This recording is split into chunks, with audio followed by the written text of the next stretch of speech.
Mga kababayan, ladies and gentlemen, the President of the Republic of the Philippines, His Excellency Ferdinand R. Marcos Jr.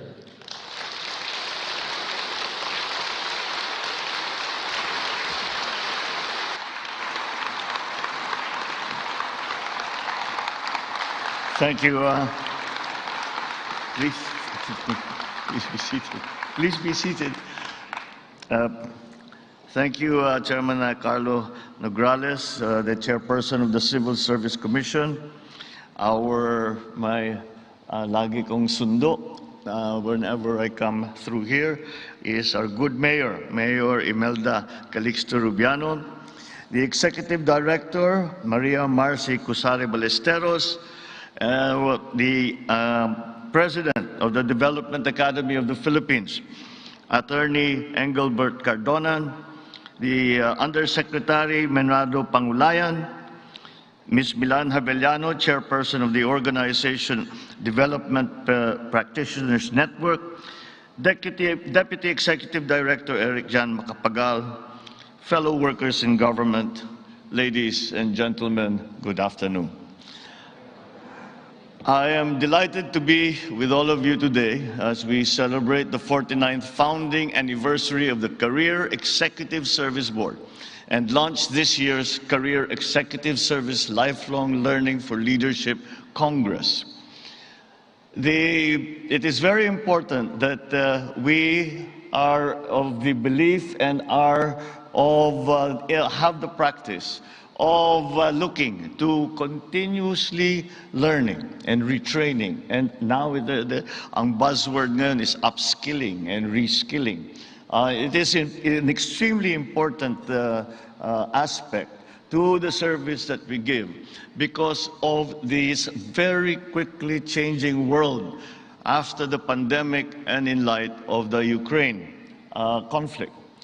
It is my firm belief that the state has the responsibility to mold its citizens into champions of effective leadership and good government. That is why it is very pleasing to see that the Career Executive Service Board has championed this cause of ensuring a professional and reliable career executive service. This contributes greatly to the achievement of the country's national development goals. Today's CESCO is also testament to the CESB's commitment to my administration's 8-point socio-economic agenda. The agenda aims to unite the nation, moving forward, to adopt a whole-of-nation approach. It is essentially the approach that we have applied to all public service and all government work. This whole-of-nation approach is used to implement our government development goals, the delivery of social services, and to institute a more people-oriented bureaucracy. This year's theme, Bounce Back Better, is inspiring. It inspires our career executive service officers and eligibles to be more efficient, to be more proactive in their mandates, and more unwavering in the face of the daunting yet fulfilling challenge of nation building. As you hold this year's event, let me put out another challenge and challenge you to learn from each other and to utilize the invaluable learnings and best practices highlighted in this Congress towards effecting the changes we would like to see in our country. I have just returned from the summits of the ASEAN and the conference of the APEC leaders. And it has been a very interesting experience.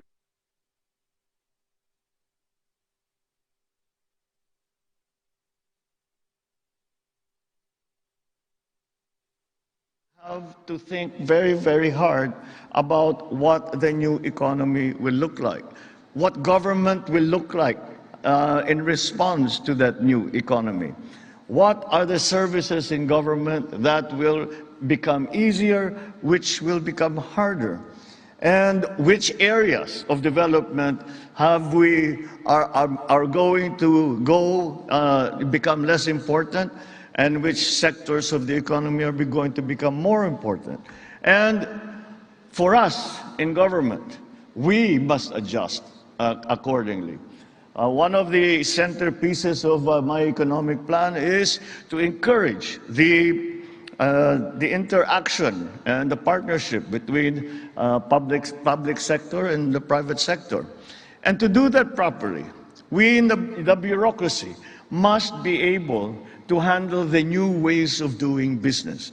We have to be able to, we have to know the different ways that now other countries are doing business, that other governments are doing business, so that number one, we will be coordinated with them, but secondly, so that we will be well positioned for our people to take advantage of these new, of the new economy, the new opportunities, the new possible investments in human capital.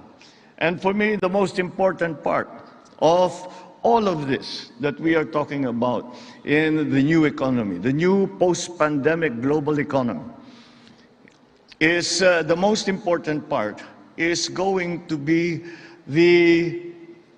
how innovative we are and how agile we are. And that is going to determine whether or not we will be able to adjust to all of these fast-moving events that have affected us without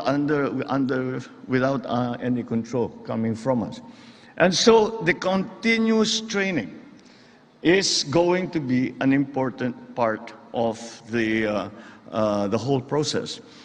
Because we will do things differently from before. Digitalization, as mentioned by the chairman, is certainly a very, very important first step. It is a necessary first step.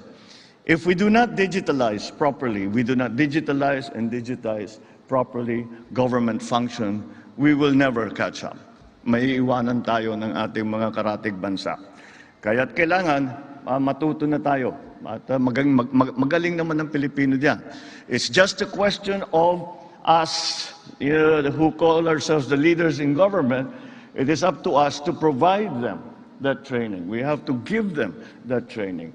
And we have to have the capability for training all our people so that the work that we do is more efficient and is more responsive to the actual situation that is being faced by the bureaucracy and by the citizens. But let me use this opportunity to congratulate the 96 new CESs who recently passed the CES eligibility examination. You will now join the country's prestigious pool of career executive service officials and candidates who will be integral to the realization of our goal to have an agile and responsive bureaucracy. All of you have my trust and my confidence. I therefore hope that you will join me in reinventing this bureaucracy. Let us reinvent ourselves and reinvent the bureaucracy. Let me also reiterate that for this administration, the welfare of our people and the improvement of their lives are of utmost importance, and that's as it should be.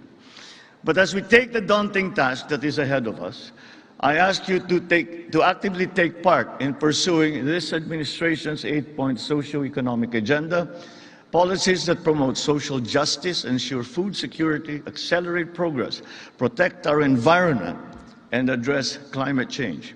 Remember that we are here not for our own gain. We are here to bring forth a government that provides for the needs of the people. Most importantly, let us be vigilant against temptation and corruption and other acts that diminish the public trust. I am optimistic our CESOs and CESs, together with their colleagues, will lead by example and inspire our fellow civil servants to be dedicated, able, fearless, and honest in serving our people. Moving forward, I ask all of you to remain united in strengthening the institutional capacity. I know I'm being repetitive about this, but it is really central to our success. The institutional capacity, the development of human capital, the retraining, the upskilling, the reskilling, all of these things need to be done. We have a brave new world that we have to face. and we have to be brave in facing it. So we improve the institutional capacity of the CSB as we pursue much-needed reforms and continue to implement the effective programs that we have begun. I assure you of this administration's strong commitment to enhancing all the advantages that we can to our civil servants, such as social working conditions, social growth, professional advancement of all our career executive officials.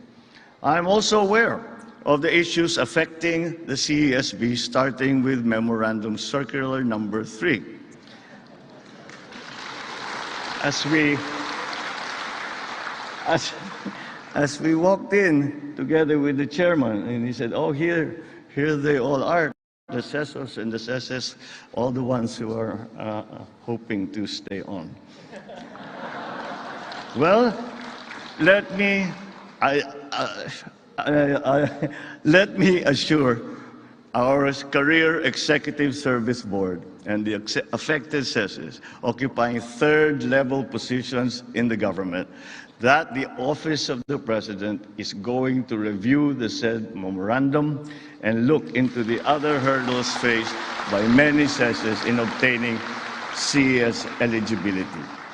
Let's work together. This is the kind of thing that we need. As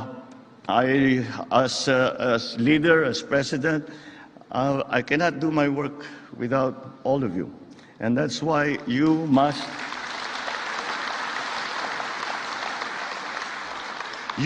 be the best that you can be. We must give you the best conditions, the best training, the best capabilities, and that is my job. And that is why I need to hear from you. I need to hear from the leadership of the civil service. And that way, this partnership that we will bring together will have a synergy that will be felt by every Filipino. So together, let us address the growing needs of our fellow Filipinos. Let's provide them with the opportunity to lead meaningful and dignified lives. With your invaluable help and support, I'm confident we can bring forth the future we want to see and build a better, brighter, more prosperous Philippines in the years ahead. Maraming salamat po. Mabuhay po kayong lahat at magandang hapon po sa inyong lahat. Thank you very, very much, Mr. President. What a truly inspiring message. We are now going to have photo opportunities with